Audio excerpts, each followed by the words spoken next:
So, hi guys! For today's craving, ayan, nag-ihaw pala kami ng tilapia. And yes, tilapia po yan, hindi po yan manok. So, yung taga-ihaw namin, ang ganda ng higa. Kaya, ako na lang yung nag-ihaw, tsaka yung kumarites ko. Salamat pala sa pagdating mo, may taga-paypay na mga bee.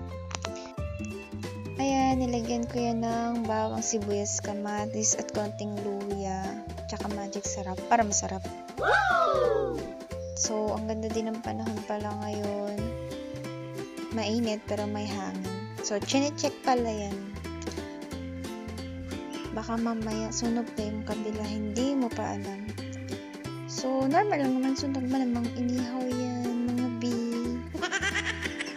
Yan guys. Hi! Papansin kami dun kasi walang napansin sa amin. So, pinukuha ko nga pala siya ng hotdog para sa mga bata kasi baka hindi magustuhan yung cravings namin.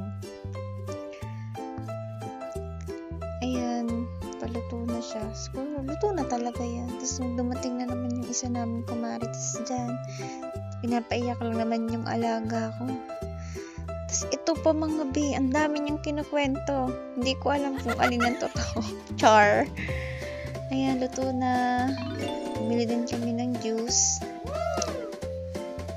So, ayan, yung sausawan namin. At natapon pa nga. Yung isang bata, hindi na din nakapag-intay kumain na. Yung dalawang yan, naliligo yan kasi meron kaming pool sa